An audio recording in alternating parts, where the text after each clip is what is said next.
Los principales representantes y obras de la Ilustración. John Locke, 1632 a 1704. Ensayo sobre el gobierno civil. Establece la división de poderes del Estado.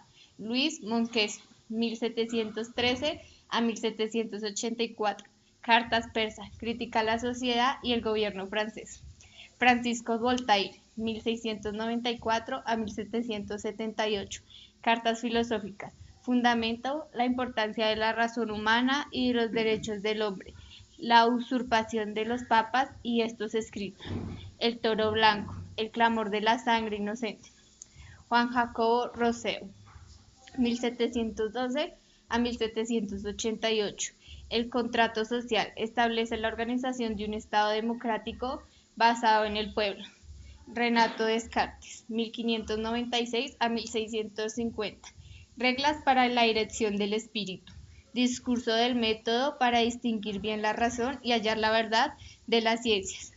Meditaciones metafísicas. La búsqueda de la verdad mediante la razón natural. Principios de la filosofía. La pasión del alma. David Hume, 1611 a 1776. Ensayos morales y literarios. Ensayos políticos. Sobre el suicidio y otros ensayos. La literatura de la ilustración, que es la prosa. De esa salen 5 ramas, que es el ensayo, relato biográfico, novela, teatro y poesía. En el ensayo encontramos 3 autores, que es el Jacques Rousseau, Montesquieu, Denis Diderot. Del relato biográfico, Voltaire. De la novela, Daniel Defoe, Jonathan Swift. Del teatro, Pierre, Jean Racine, Molière. Y de la poesía, Nicolas Boileau, Francis de Monterrey y Jean de La Fontaine.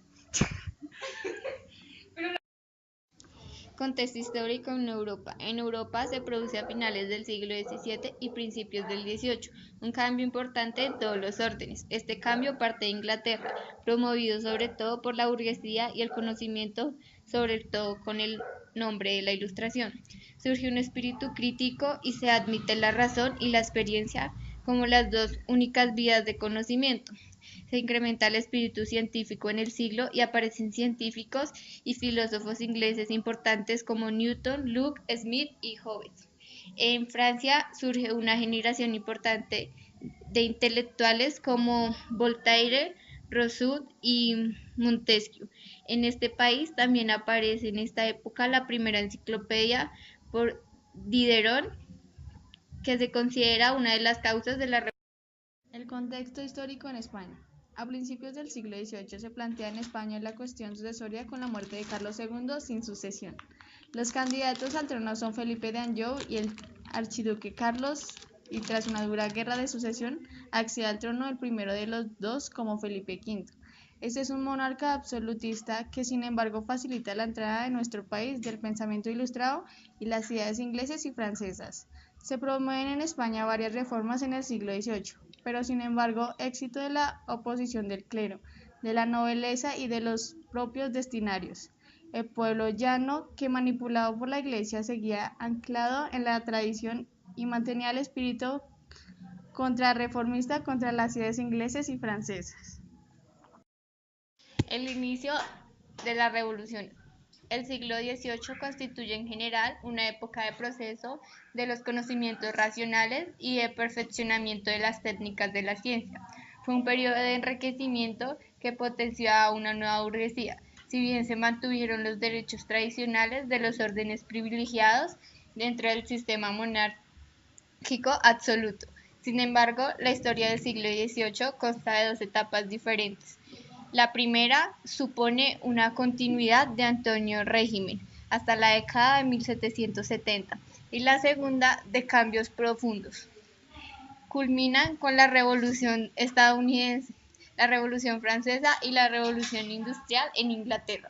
Esta corriente aboga por la razón como la forma de establecer un sistema autoritario ético. Entre 1751 y 1765 se publicó en Francia la primera enciclopedia de Denis Diderot y Jean Leron, que pretendía recoger el pensamiento ilustrado Quería educar a la sociedad porque una sociedad culta que piensa por sí misma era mejor manera de asegurar el fin del antiguo régimen, el absolutismo y las dictaduras que se basan en la ignorancia del pueblo para dominarlo.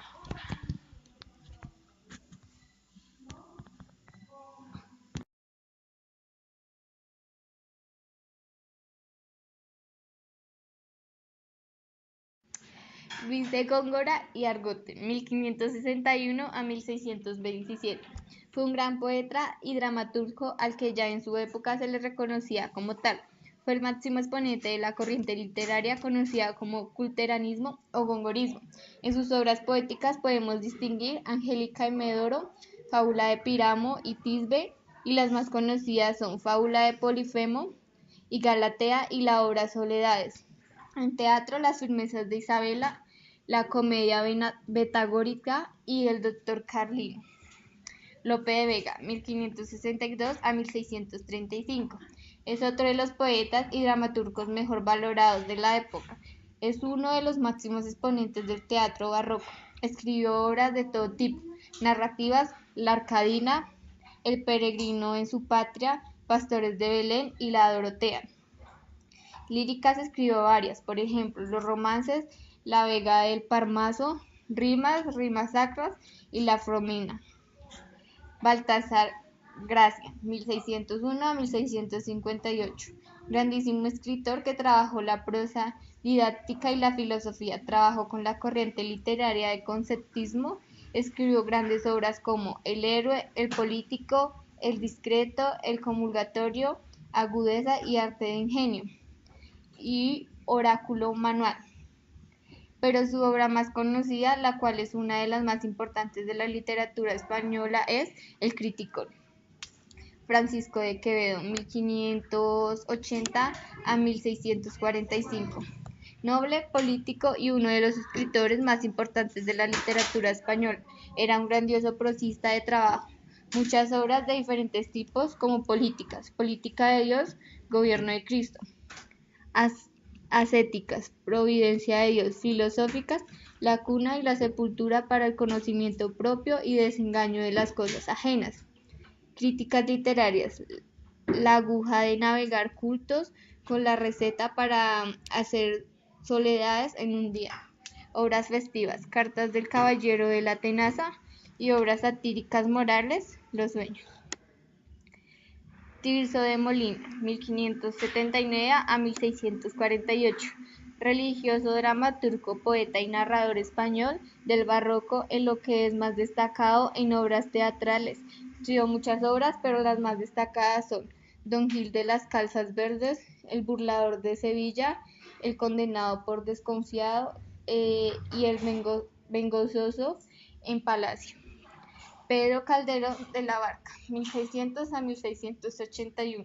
Fue un militar, escritor, poeta y dramaturgo español del barroco. Escribió sobre todo obras dramáticas y sus obras más importantes son piezas dramáticas destacables: Amor, Horror y Poder, La dama duende, La vida en sueño, El mágico prodigio, El gran teatro del mundo y La aurora de Copacabana. Literatura del barroco que se desglosa en tres ramas, las cuales son lírica, narrativa y teatro. En la lírica se caracteriza por ser popular y tradicional, por ser culta, amorosa, petrarquista, moral, religiosa y filosófica, burlesca y paródica. En la narrativa, por ser novela realista y psicológica, novela corta italiana, novela picaresca y prosa doctrinal. Y en el teatro se clasifica por teatro nacional y autos sacramentales. Contexto histórico del barroco, la decadencia política y militar. El siglo XVII fue para España un periodo de grave crisis política, militar, económica y social que terminó por convertir el Imperio español en una potencia de segundo rango dentro de Europa. Los llamados Austrias Menores, Felipe III, Felipe IV y Carlos II, dejaron el gobierno de la nación en manos de ministros de confianza o válidos, entre los que destacaron el duque de Lerma y el conde-duque de Olivares. La crisis social y económica. En el siglo XVII, España sufrió una grave crisis demográfica consecuencia de la expulsión de casi 300.000 moriscos y de la mortalidad provocada por las continuas guerras, el hambre y la peste. La sociedad española del siglo XVII era una sociedad escindida. La nobleza y el clero conservaron tierras y privilegios, mientras que los campesinos sufrieron en todo su rigor la crisis económica. La miseria en el campo arrastró a muchos campesinos hacia las ciudades, donde empezaban a mejorar su calidad de vida, pero en las ciudades se vieron abarcados al ejercicio de la mendicidad, cuando no directamente a la delincuencia. El contexto cultural del barroco. La fundación del racionalismo. El pensamiento racionalista tuvo en el siglo XVII algunas de sus figuras más destacadas: Descartes, Leibniz, Spinoza. Todos ellos relevaron la posibilidad de un saber elevado y defendieron que la razón es la principal fuente de conocimiento humano, y de este modo sentaron las bases del racionalismo. Quienes más influyeron en el pensamiento posterior fueron el físico italiano Galileo Galilei y el matemático francés René Descartes. Un arte teatral. El barroco artístico contrasta abiertamente con el ideal armónico, proporcional y medida de propugno del Renacimiento. Las principales características del arte barroco son dinamismo, teatralidad, decorativismo y suntuosidad. Literatura barroca. El ideal artístico del barroco. Frente al clasicismo renacentista, el barroco valoró la libertad absoluta para crear y distorsionar las formas, la condensación conceptual y la complejidad de la expresión. Todo ello tenía como finalidad asombrar o maravillar al lector. El conceptismo. El conceptismo índice sobre todo en el plano del pensamiento. Su teoría y definidor fue Graciano, quien agudeza y arte de ingenio definió el concepto como aquel acto del entendimiento que exprime las correspondencias que se hallan entre los objetos.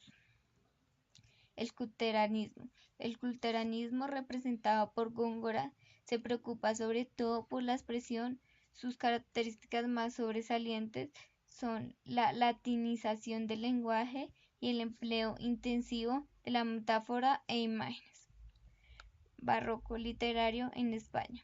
El siglo XVII y el auge de las premisas barrocas coincidieron en España con sus brillantes y fecundo periodo literario, que dio en llamarse Siglo de Oro.